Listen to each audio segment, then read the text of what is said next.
So patterns are observable, beliefs are not. Beliefs underlie the patterns, they cause the patterns. So, what I look at is, what do you want to change in your life? What do you want to be different?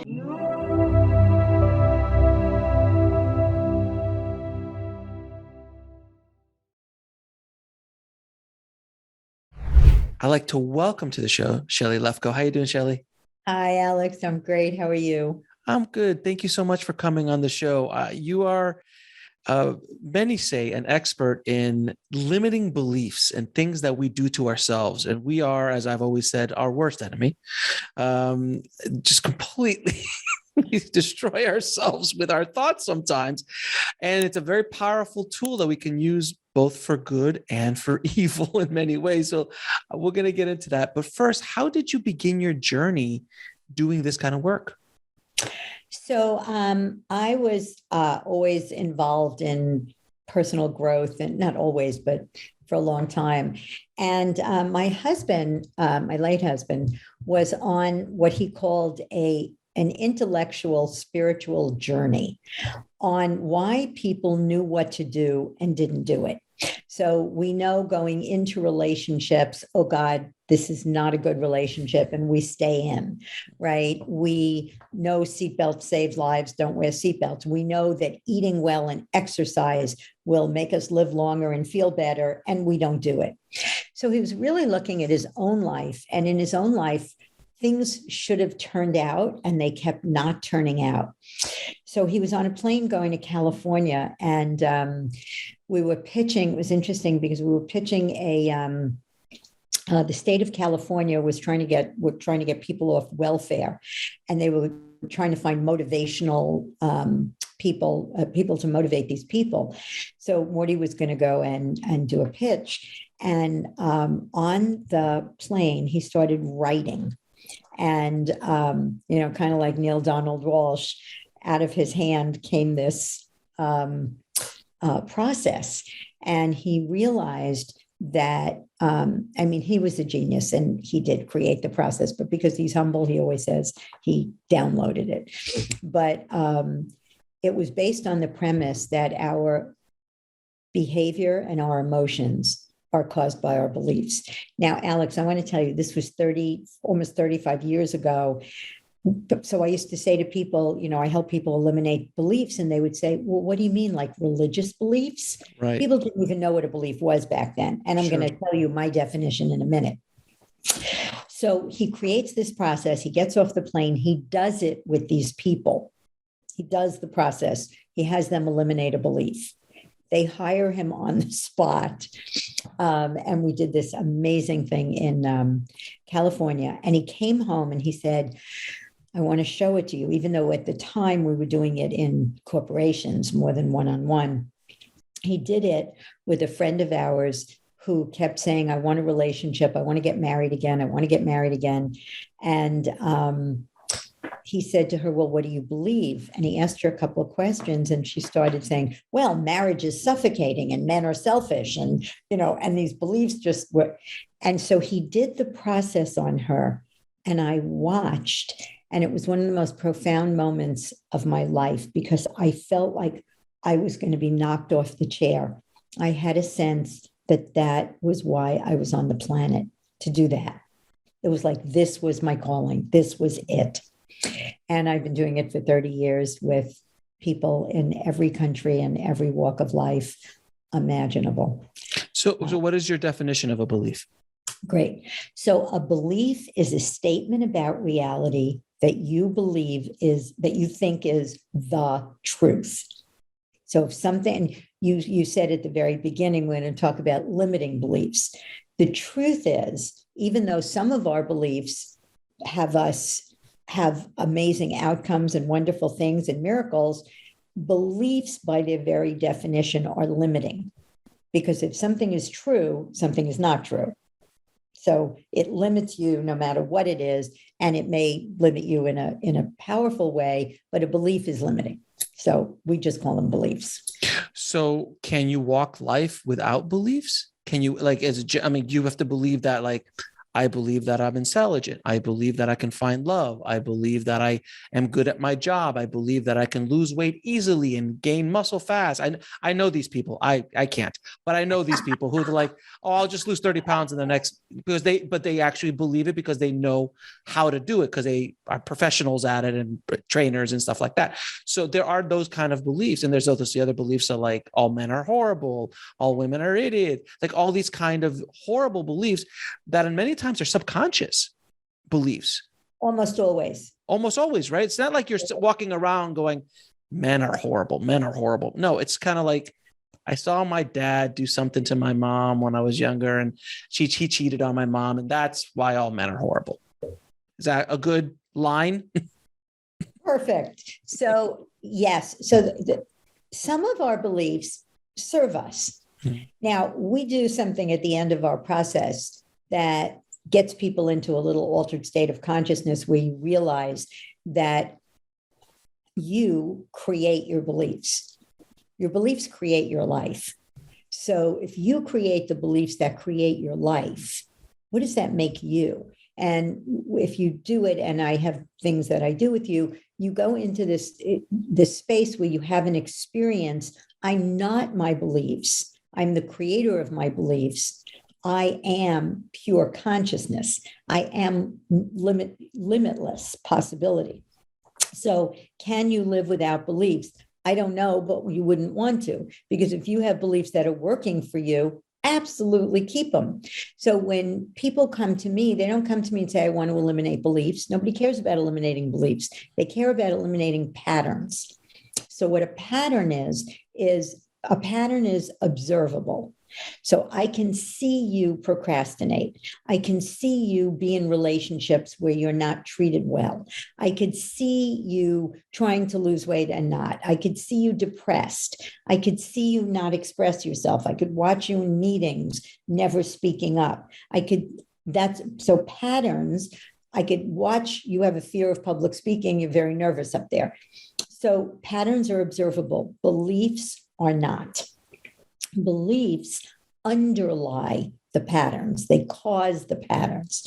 So what I look at is, what do you want to change in your life? What do you want to be different? And those are only going to produce beliefs that don't serve you. And so when you get all the beliefs underlying the pattern disappears and never comes back. How are beliefs formed? Great question. You actually said it. So I'll highlight what you said. Okay. Very succinctly. So you come into this world, we come into this world, and we don't know if we're good enough or not good enough, important or not important, capable or not capable. We don't know if money is scarce and hard to get or it's abundant. We don't know if we could have anything we want, or if we deserve it or we don't. So we come in as a kind of like almost blank slate, and we look at our little environment, mom and dad, or mom and mom, or dad and dad, or whatever your family looks like. Now, there's three things that, the first time I had a client in Uganda, I remember asking her, what does your child do when you come home at night? And virtually every client in every country around the world says the same thing. Do you have kids? Of course. I got twins. How old? 10. 10. Okay. So if you remember when they were 3 and you walked in, what did they do when they see you? And they ran up to me and they're like, They ran up. Yeah, sure. They run up to me. And those are the exact words that pretty much everybody says. And they want 3 things, right? What do they want when they haven't seen you all day? Attention. First thing they want, validation. And love. Love. Yeah. So you nailed it. So I alliterate it because it sounds better. Affection, attention, and acknowledgement. Now, what's the one-word question every child asks all day long? Why? Why? Now, the reason I did that, the way I did it, is first of all, I hate lecturing. That's, I like interact, but I want everybody to get that I'm not making this stuff up. Right. It came from him. It didn't come from me. So every child alive wants affection, attention, acknowledgement, and every child alive asks the question, why? Why can't I live up to my parents' expectations? Why are they criticizing me? Well, I guess I'm not good enough. Why are they looking at their iPhone when they're talking to me? Well, I guess I'm not important. I pause on that because that's my soapbox with parents, especially young parents. Parents in my generation went behind the newspaper. Right. Right. So, why am I not getting kisses and hugs and affection? I guess I'm not lovable. Why are mommy and daddy complaining about money all the time and worried about money? I guess money is scarce and hard to get. Now, here's the thing that's going to be a little tricky to understand. When you do the process, it becomes very, very real. But it seems like you could see your beliefs in the world. And that's why they stay with us, no matter what evidence people have to the contrary. I've worked with 5 Harvard PhDs who all had the belief I'm stupid. Now, they knew they weren't stupid, but they still believed it, and it still ran their lives. So if you go back to childhood and I say to you, doesn't it seem like you saw I'm not good enough? Well, yeah, every day of my life. Really? So anything you could see has a color, shape, and location. You can't see I'm not good enough. And it's like Santa Claus. You can believe in Santa Claus for 8 years. And the moment you get, wait a minute, that's my dad. Boom. The belief is gone. I never saw that there was a Santa Claus. I made that up. I made up the tooth fairy. I made up the Easter bunny. Boom. And the belief never comes back. And that's why our process works so well. Because when people get that, I work with incest survivors, my favorite population, sexual abuse, because in 1-2 sessions, we change their lives. So that's how beliefs get formed. So is it most of the time, I've done a little research in this space. I've done a lot of reading and educating myself on neuroscience and how our brains are wired. And from my understanding, it's those first 6 years. Those first 6 years are so, I forgot who it was. It was a religious group that said, give me the child for the first 6 years and give me the boy for the first 6 years and I'll tell you the man that he'll be. Something along those lines. It was a religious sect. I forgot what, the Mormon or someone, I forgot what it was, but I found that that's the case, that in those first 6 years, and I was very conscious of when we were raising our daughters, and my wife is a social worker and she delves into this work as well, to be careful about what we did. And we're not perfect. No one is.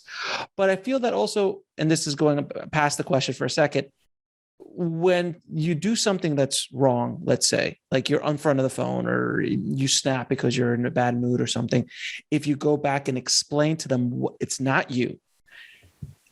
Daddy's having a bad day. Mommy's having a bad day. It has nothing to do with you, and blah, blah, blah. That helps, because if you say nothing, then their mind will start kicking and they'll go, well, I guess that's me. So that's 2 questions. So 2 parts of question. So is it the first 6 years of childhood that really, really hardwires stuff in? But throughout childhood, most of our beliefs are based on the experience of our childhood, correct? Yeah. Yeah. So we say 6 to 8 for self-esteem beliefs for sure. Mm-hmm. Even money, life is hard, all that comes from your environment early on. Some beliefs, if there's an extreme, like if you are abused in some way or something terrible happens, your father loses everything and goes bankrupt when you're 12 Right. years old, stuff like that. But mostly, yes, it comes from early in childhood.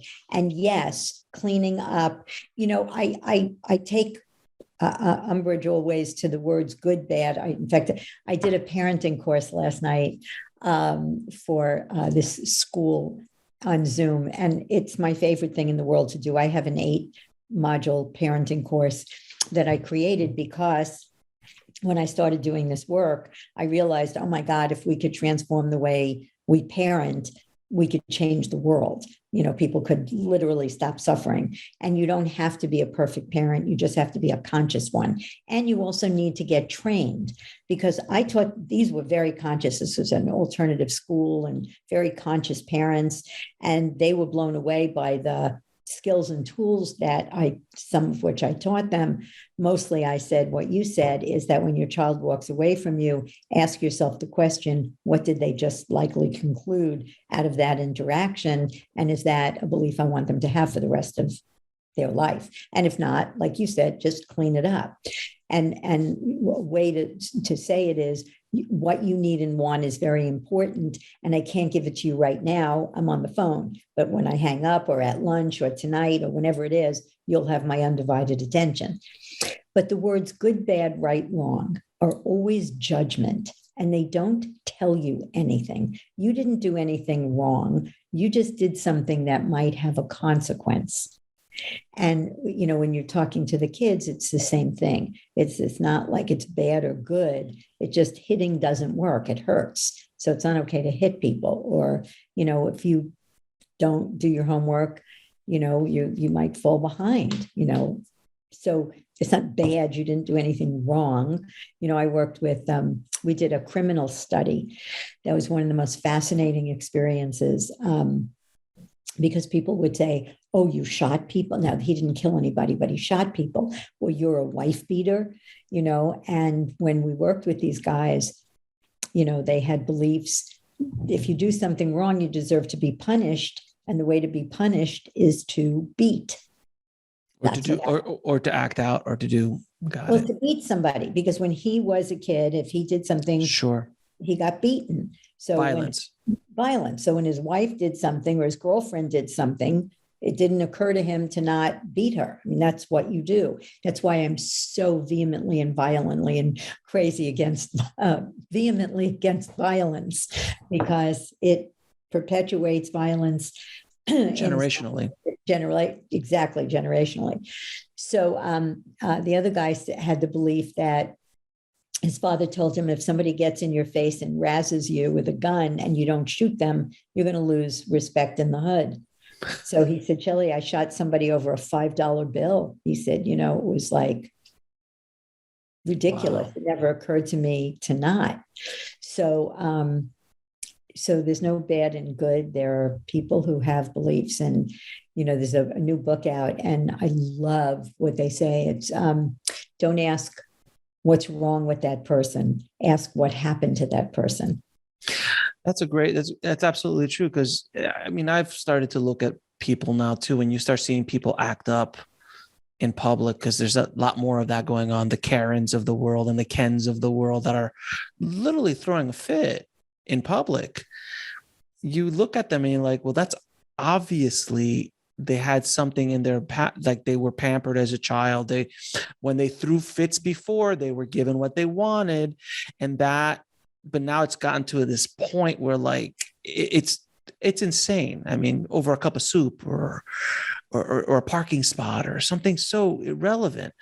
But you feel sorry for them. Like, why are they in so much pain? When I run into people or I see people who are bitter, angry, mean to other people, I actually feel empathy for them. I'm like, what happened to you that you feel the need to do that to another human being? It's interesting to look at. It's truly interesting to the human being is the human mind is extremely fascinating. I said that to my friend last night. I said, human beings are endlessly fascinating. Without question. Now, all these patterns that we have, and we all have them in one shape, form, and some we've been able to root out, and other ones are really deep seated that you have to do inner work to get them out. How do you break these limiting beliefs, these beliefs that are hurting you in your life? Well, the only way I could do that is to demonstrate it, where I would take you through the process. We have enough time. Sure. I did it on Sharkpreneur, and the guy was it was so cool. So Absolutely. I don't go into it, I'm open. I am an open book. So let's why go I down said it, because normally I don't. So I'll demonstrate it now. What I'm going to ask you to do to your listeners is you can watch, and it will be interesting. You can also get a pen and paper, and you can go through it with me and with Alex. Okay. Okay. So I'm not going to start with a pattern unless I have to. I'll start with a belief. So I'm gonna see if I can do this, because it's the one I like to do.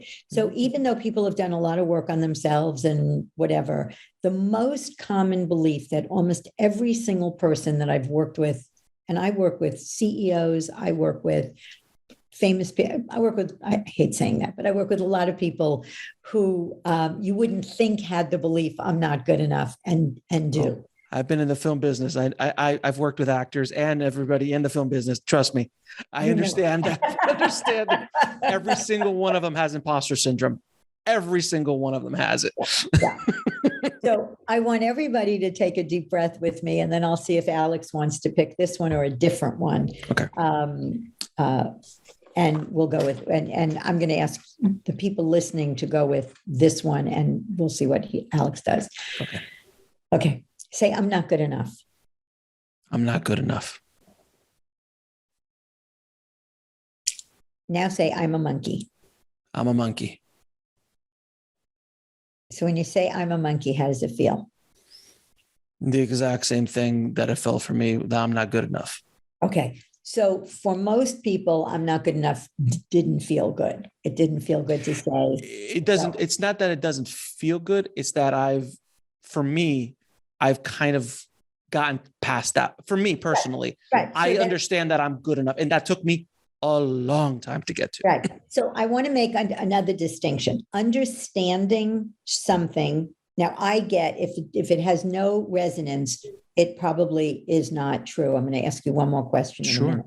But the fact that you understand something doesn't get rid of our beliefs. In other words, somebody says to me, I'm important. And I said, I don't believe I'm not important. I said, really, if you lost your job tomorrow and you weren't CEO anymore and you had to be a mail carrier, would you feel just as important? He said, no. I said, if you believe you're important, your importance isn't a function of anything. It's not outside you. So is there anything that makes you good enough? Is there anything that makes me good enough? In what scope? What makes you good enough? I try to be good enough in every aspect of my life. That's not, yeah. So again, and for everybody doing this, yeah. What makes you good enough? So people usually say, well, I'm kind, right. I'm empathetic. Right. I try to help. I try to be of service. Right. So that's the trick. And again, I'm not going to push it with you. No. But if you have to be something in order to be good enough, see, the answer to that question is nothing. I just am. That's basically what I couldn't articulate it, but that's essentially what I feel. Feel that way. I am good enough, no matter if I never had another podcast, if I never made another dollar, I'm still good enough. Okay. So what's a belief that you might have about money or life or people or? I believe that opportunities don't present themselves as much as I would want them to. Like it frustrates me that I can't get certain guests or certain things won't happen because of whatever reason. And that's something that so that's a pattern. Okay. What might you believe that would have that be? That I'm not a big enough personality in the space that I'm trying to achieve. So if I'm going after Steven Spielberg, Right. and Steven Spielberg says no, that means that I'm not Oprah. Because Oprah, he might say no to Oprah too, but he more Right. likely would say yes to Oprah. Yeah. Things like that. So that's something that Yeah. I guess is It would have to be more core, because it may be so that you're not as big as Oprah. So the belief might be, I have to be huge, or I have to be as big as Oprah to get those people. Mhm. Is there anything underneath this? No, I'm not good enough. There's no anything like I mean, that. underneath that would be I'm not good enough to. It's not that I'm not good enough to sit in the ring with Right. those kind. I have no issues with that. I feel very, very comfortable doing that because I've spoken to 800. I've interviewed 800 people, so it's like for me, it's Right. not that big of a deal. Right. The belief is more of a belief that the frustration of getting through the politics or getting through the gatekeepers or those kind of beliefs that I'm just like, that's the things that really kind of frustrate me sometimes, that I can't get there. Impatience, things that aren't happening fast enough, but I think that's everyone suffers for that. Yeah, but again, is there anything that you believe that would stop you from asking Steven Spielberg? No, because I've already asked. Let me ask you something. If I said to you, Yeah. when you were a kid, Yeah. did you ever see, does it feel like, don't be a smart rat with me, does Sure. it feel like you saw money is limited? Oh, absolutely. Okay, so do that with me. Sure. So where did the belief money is limited come from? From watching my parents. Say more. My parents both struggled with money. My parents struggled with money all their lives. So I got to a place where I never even asked for money. I needed to start hustling myself to make my own money. I never once remember ever asking my mom, "Hey, can I have $20 for tonight?" I just went out and garage Perfect. sale, did whatever. But that was a belief that I had. So that's a belief that's inside of me to Perfect. this day. Perfect. I have to do it myself. Oh, I have to do it myself. I have to go out and hustle the money myself. And the power lives within me to generate the money. For me, it's the one, it's like a beautiful thing that my mother-in-law said to my wife. She's like, all I know is that I know you'll never be hungry because Alex will always figure a way out to make money no matter what. And it's just the way I am. Perfect. So here's the deal. One interpretation. So we're going to play a game. Mm-hmm. Now, I'm not, no more, once we're in the process, no stories. I want you to just answer my questions. Okay. Sure. And everybody listening, where did your belief I'm not good enough come from? Okay. So money is limited. We're going to play a game. The game is called Valid Interpretations. And we're going to make believe that we're watching a video of your childhood and we see your parents struggling with money. Mm-hmm. And you say, see, Auntie Shelley, money is limited.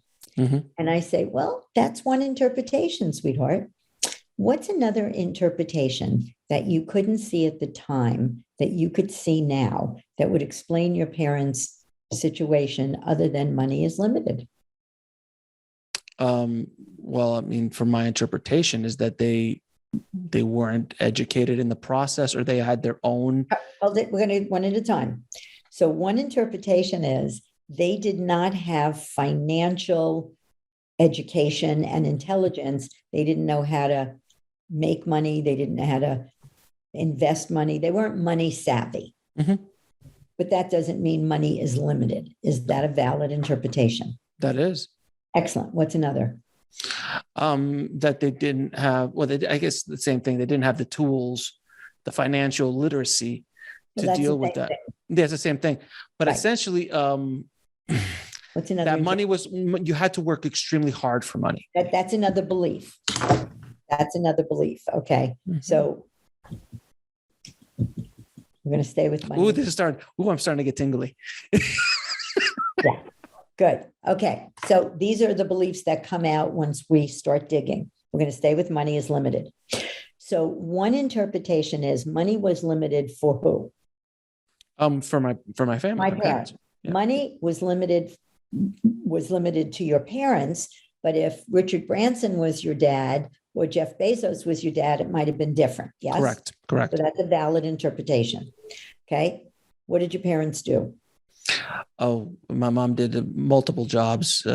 She's did a ton of different jobs, from collections to working in hospitals. And I mean, that's a ton of And stuff. your dad?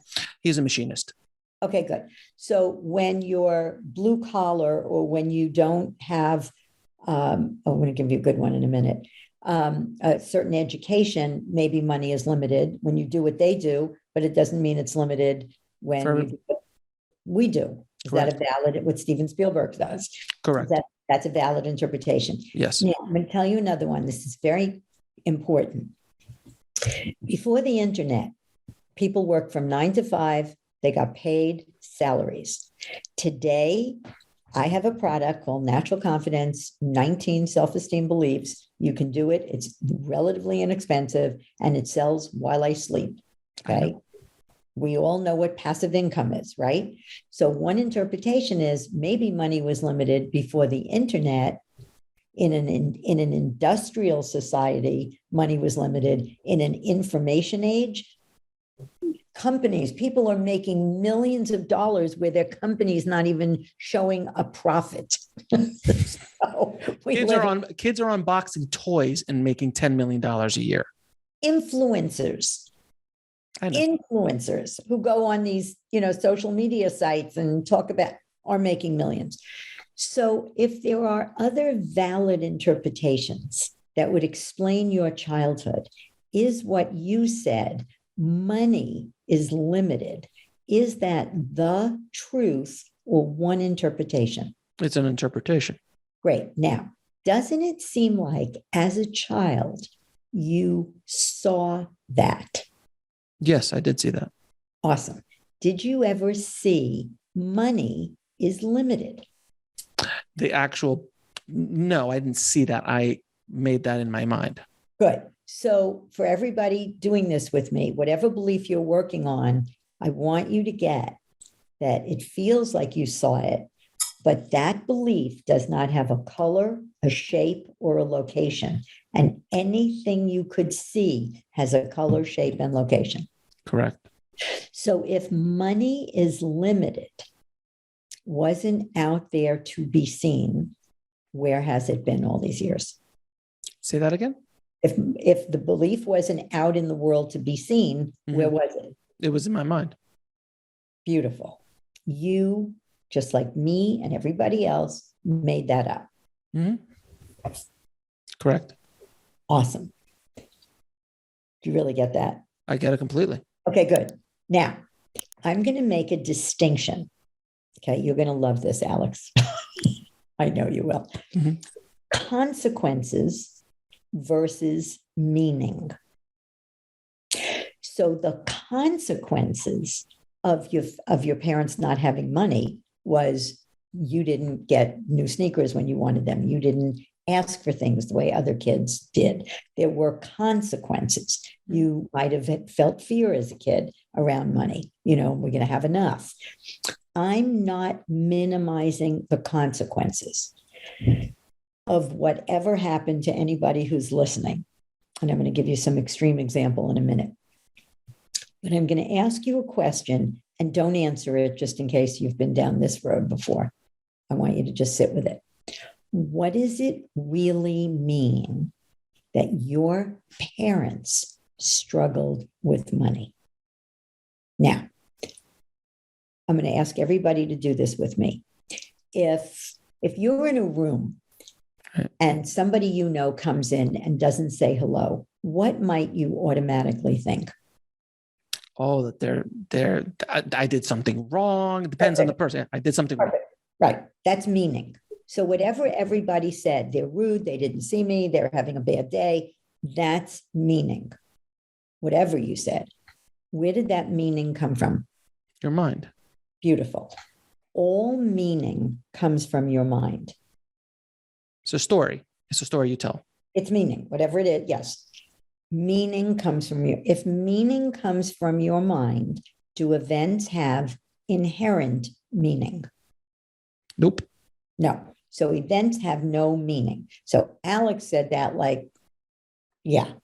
For most of you, it's what?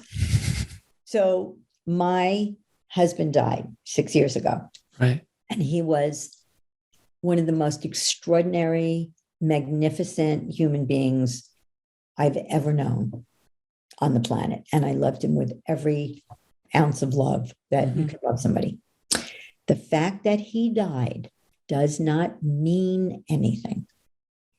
Now, it isn't that it doesn't matter or it's no big deal, but another way of saying events have no meaning is we don't know anything for sure because something happens.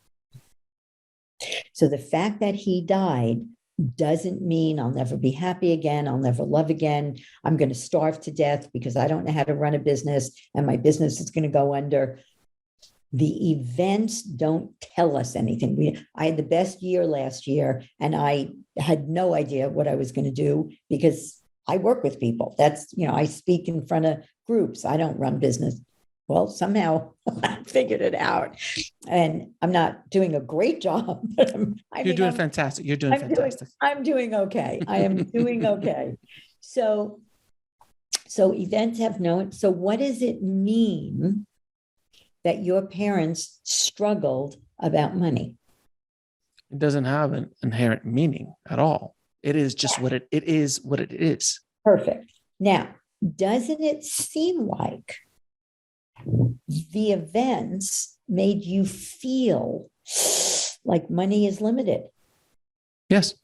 Awesome. Can events that have no meaning make you feel anything? No. Good.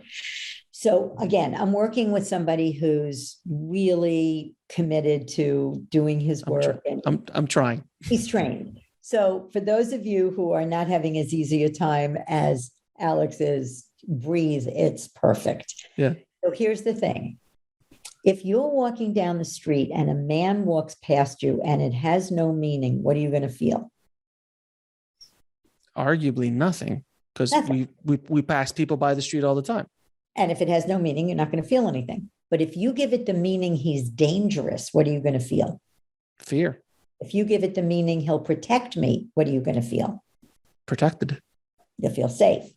So events that have no meaning can't make you feel anything. That's a powerful statement. Yeah. Very powerful statement. And I'm going to show you what I promised at the end, how to use this to get rid of negative emotions in the moment, even if they're coming from beliefs, which meaning does come from mostly from beliefs. So what made you feel like money was limited? Seeing struggle. But seeing struggle had no meaning.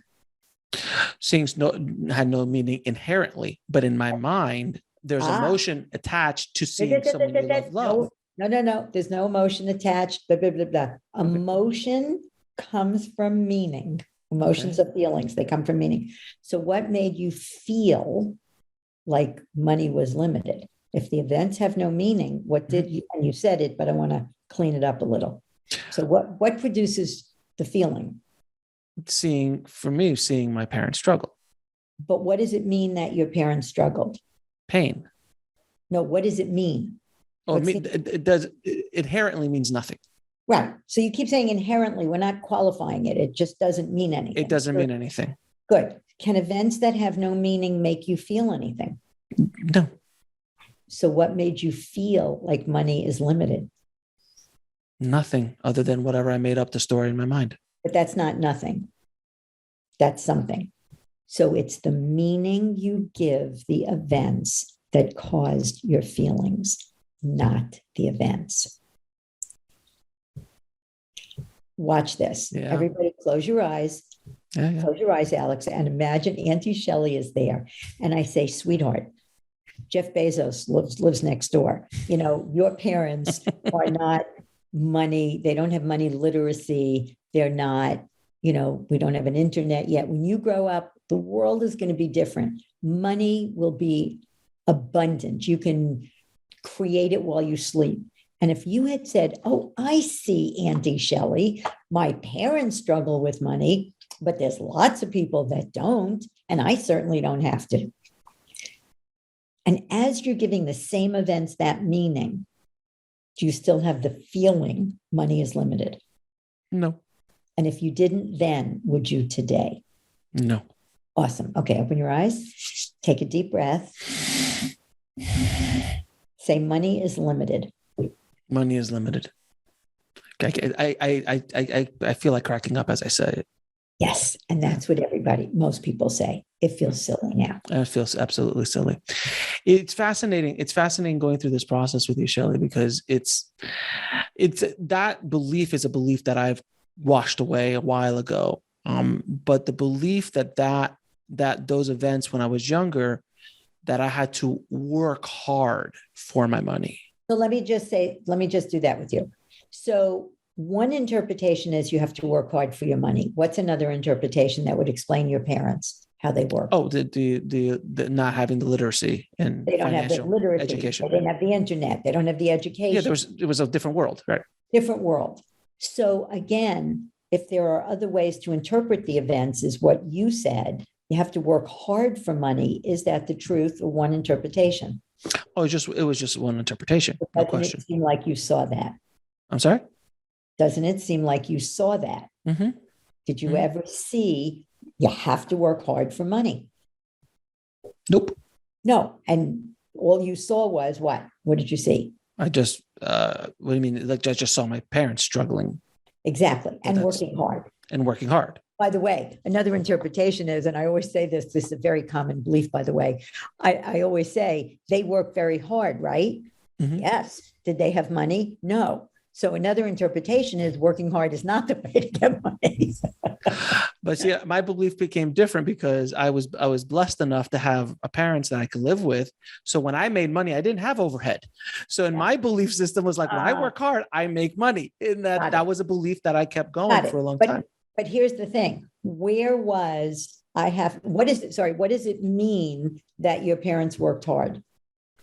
It means it doesn't mean anything. It has no money. It has no meaning. So again, if money, you have to work hard for money, wasn't out in the world to be seen, where was it? It was in my mind. Good. And what does it mean that and if you had given the same events different meaning, if you had said, when I grow up, I'm going to learn how to make money in my sleep, would you have ever had that feeling that money is hard to get? That you have to work hard to make money. No. Good. So take a deep breath. Say you have to work hard to make money. I have to work hard to make money. It's the same thing. Feels silly. Yeah. It feels foolish.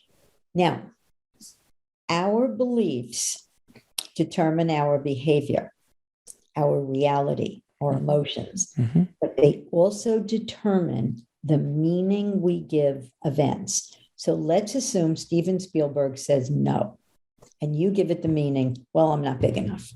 That's why. Then you may not ask him again. But if you say, the fact that he said no could mean I'm not big enough, could mean 1,000 things. He's busy. He'd love to, but he's tired. He's tired. He's not doing podcasts right now. But the fact that he said no has no inherent meaning. Mm-hmm. Even if you think you know why you do something, meaning is still made up. I could get you to see that it's not true. Whatever you think why you do things, that's why is not a powerful question. What is a much more powerful question. Oh, it was the other day. I had an experience where something happened through a text, which texts or emails are always really, you can interpret them 1,000 different ways. That's right. I created a story in my head. I was preparing for battle for the situation. And when I got that person on the phone, they're like, hey, what's up? And it was completely made up in my head. And I was like, wow, I completely built this up. So my defenses were up, but luckily it was just nothing. And right, what I gave meaning, the other person gave, oh, okay, no big deal. Right. Now, I'll tell you something that happened to me with a podcast, and I'm going to show you how to use this. Now, when you get rid of beliefs, life changes effortlessly. You don't have to do anything. You don't have to prep. This, what I'm teaching you, is a practice. This is different.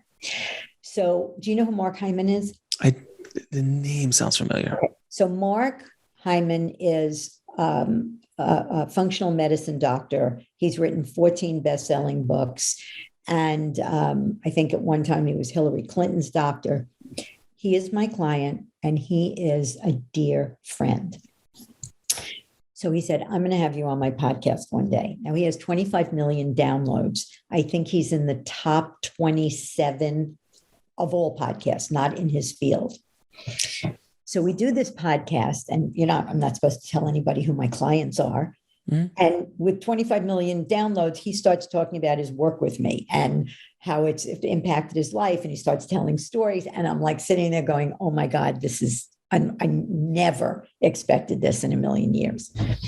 So we get off. It was an amazing podcast. Mm-hmm. And I go into this course where we teach what we call the occurring, this process that I'm teaching you. And I just about to go into the course, and I get a text from him. He was away, so his people weren't doing it. And he thinks he forgot to press a certain button, and we may have lost it. And I watched myself start to go, bloop. And I said, wait a minute, what happened? So write this down. What happened? Mark said he may have not gotten the podcast. What meaning am I giving the events? I'm never going to do it as good. We're not going to do it again. I'm not going to be on his podcast. He's never going to tell those same stories. Okay. All you have to do is come up with one meaning. What does it mean? What do we know for sure because that happened? It's not there anymore. No. What meaning do the events have? None.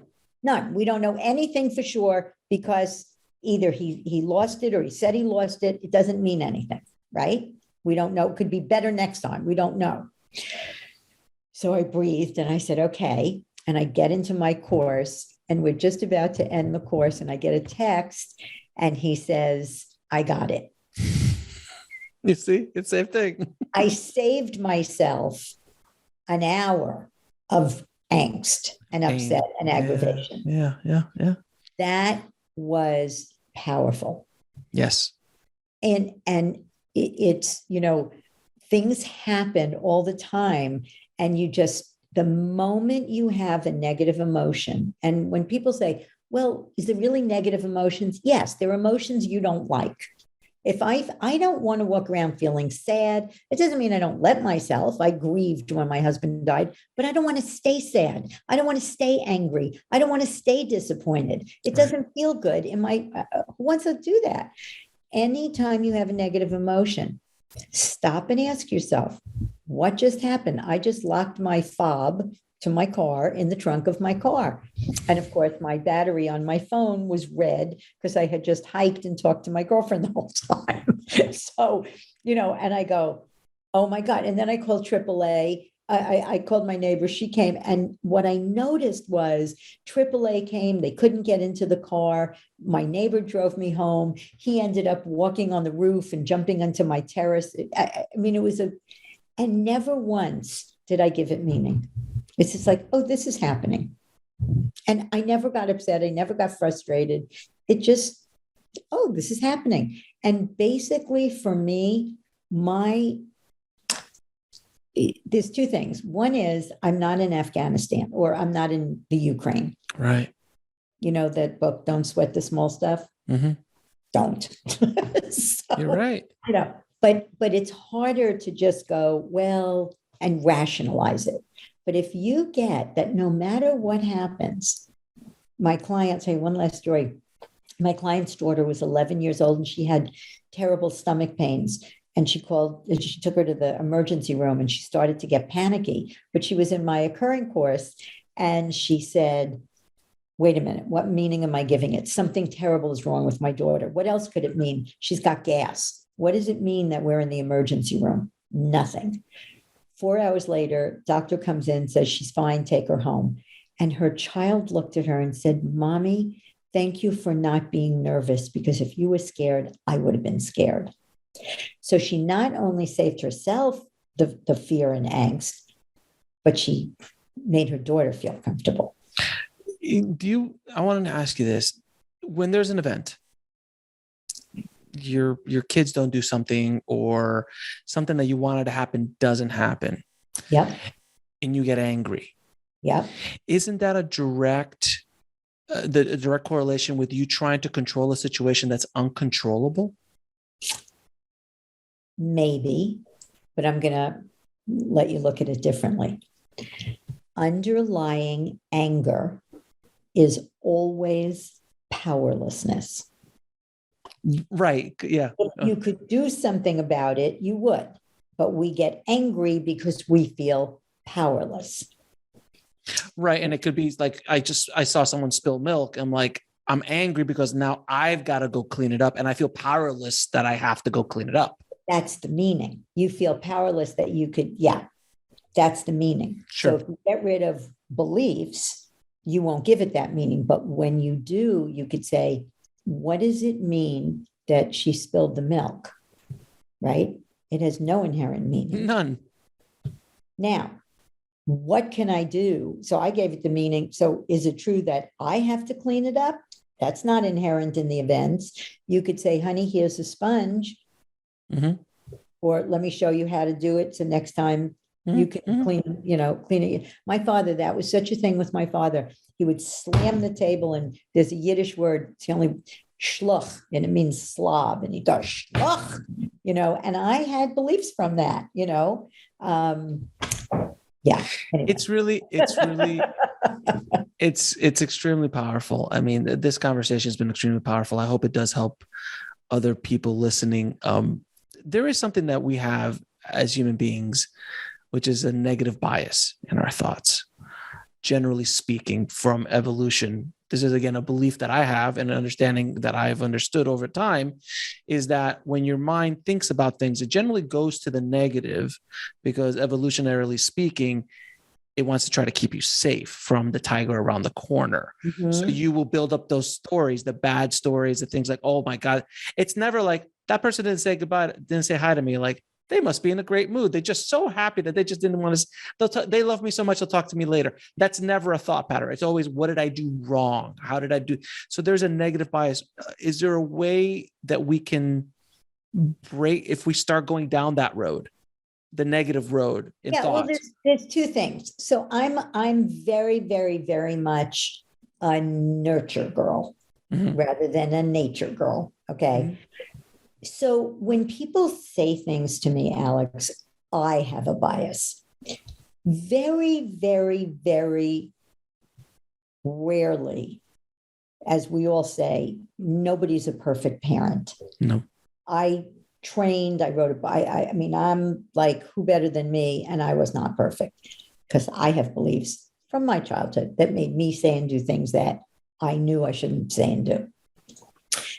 Given that, I think it's our negative beliefs that have us see things like that rather than there is something called conditioning for another show. Your emotions get conditioned like Pavlov's dog.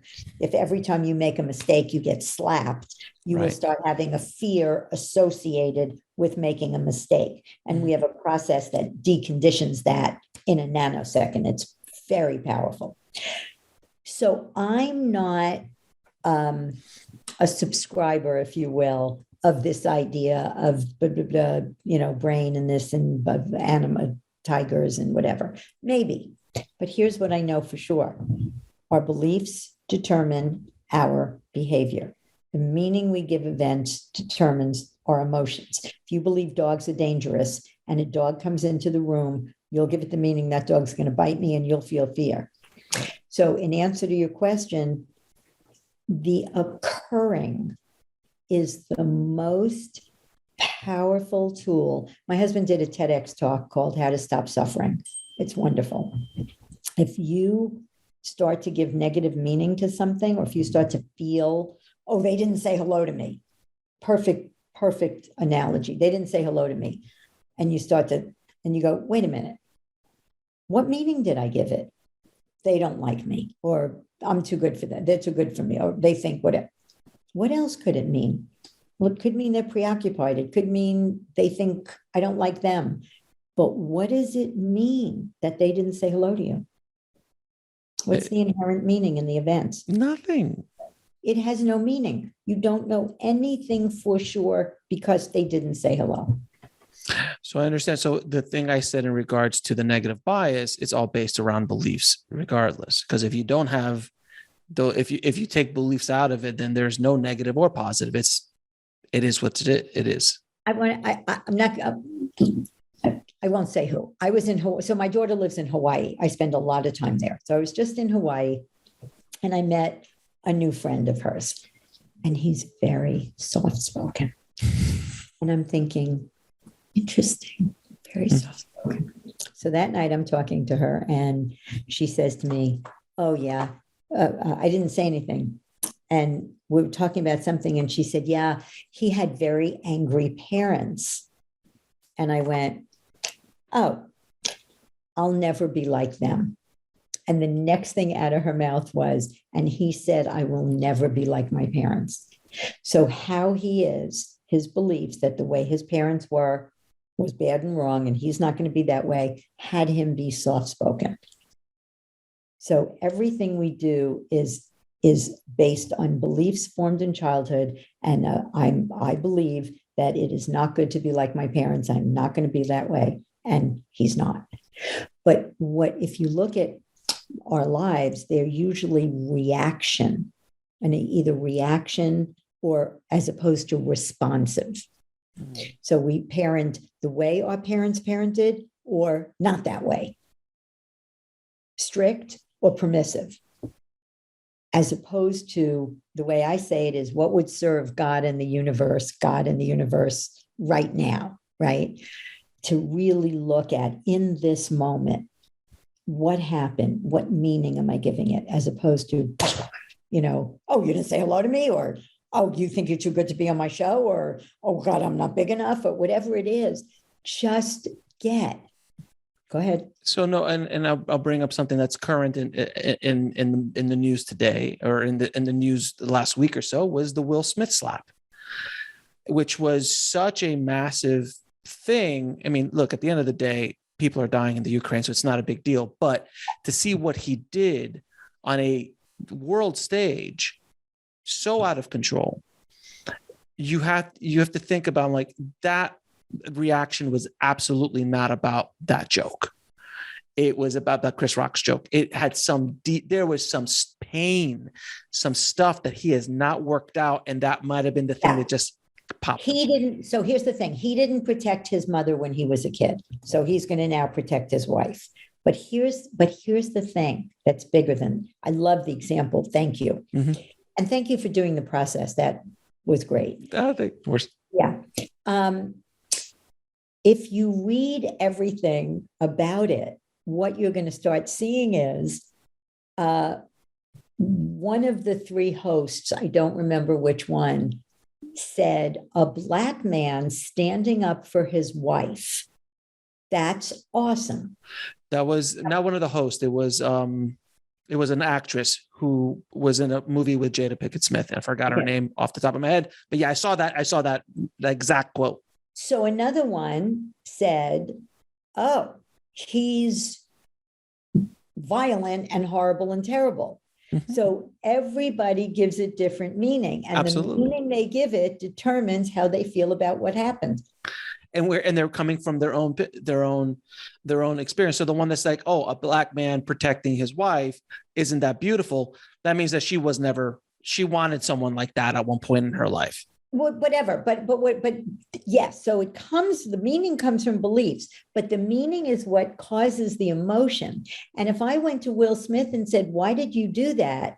He would say, well, I asked him to stop before and he didn't. And I'd say, that's not true. Here's why. And he'd say, when you were a kid, you didn't protect your mother. And he'd go, oh, that makes sense. And then somebody else would walk over to him and say, no, I have a degree in reactionary therapy, and you got a button put up. And he'd say, oh, maybe that's true. Meaning is made up. All that happened was he did it. Now, what's useful is to ask, and again, with parenting, remember, I could talk to you for a long Hours. time about this. Yeah. But don't ask why, ask what. What is it about What your caused it? vegetables that you don't like? What is it that's what about not brushing your teeth do you not like? Get to the source. Don't force. Get to the source. What is it? Not why don't you? They don't know why. What would it take for you to want to do your homework? What is it about homework you hate? What is it about taking a bath? What is it about going to bed? So get to the source of what it is so that you can do something about it as opposed to, yeah. And it's very interesting to see that Will Smith is a perfect example because it's an event that everybody pretty much on the planet has seen at this point in the game, and everyone has a different opinion on it. And everyone has a positive or negative connotation to it. Like some people feel empathy towards Chris, other people empathy towards Will. Some have empathy towards both. Some are angry towards Chris for what he said. Other people are angry. It all is depending on where they're coming from, their own beliefs, and what their experiences of life is. So it's a really fascinating reaction to it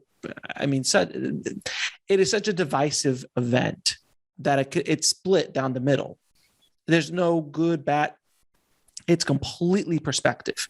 It's completely the meaning that is thrown on it from the person's point of view. Totally. My daughter lives on the North Shore of Oahu, and everybody's like surfing and happy and skydiving and life is good. And this vaccine comes along, which became political, and it literally ripped relationships apart. My daughter said, Mom, I got to get off the island. You got to come take care of Loki. I can't have another vaccine conversation.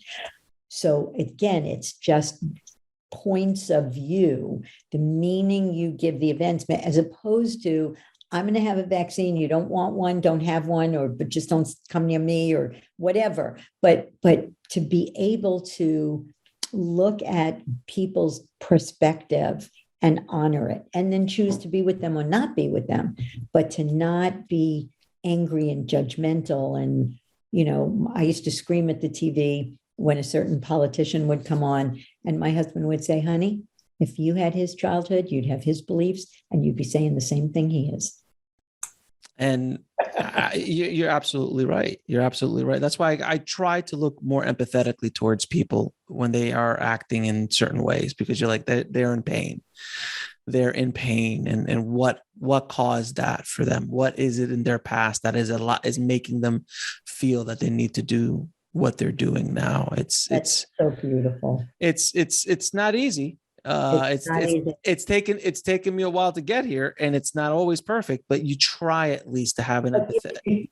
And if you try doing the meaning thing, that will help you. Yeah, absolutely. If it gets rid of the emotion. Yeah, it's the emotion that you apply to it because it's your perspective. The emotion. Yeah. It's also like perfect example. Someone will look at a homeless person begging on the side of the road, and one person is like, get a job. And the other person is like, how can I help? Totally. And it's absolute perception of the person who is looking at the person is homeless. That's the event. Right. It is what it is. But how you approach it is completely different based on where you come from and your history and the baggage that you're carrying along and your beliefs. You believe that if you should get a job. I got a job. Why can't you get a job? That's right. Not thinking about maybe they went through some stuff that you didn't go through. And if you went through those things, maybe you would be the exact same place that they are. Absolutely. But there's different thought patterns. So, Shelly, I know I could talk to you for another 3 or 4 hours comfortably. Totally. And you could fix my entire life. Obviously, I believe that completely 110%. But I'm going to ask you 2 questions I always ask all my guests. Oh, okay. What is your mission in this life? To help people be free, to live authentic, joyful lives. Wonderful. It's a wonderful answer. To transform the way people parent. Wonderful. And what is the ultimate purpose of life?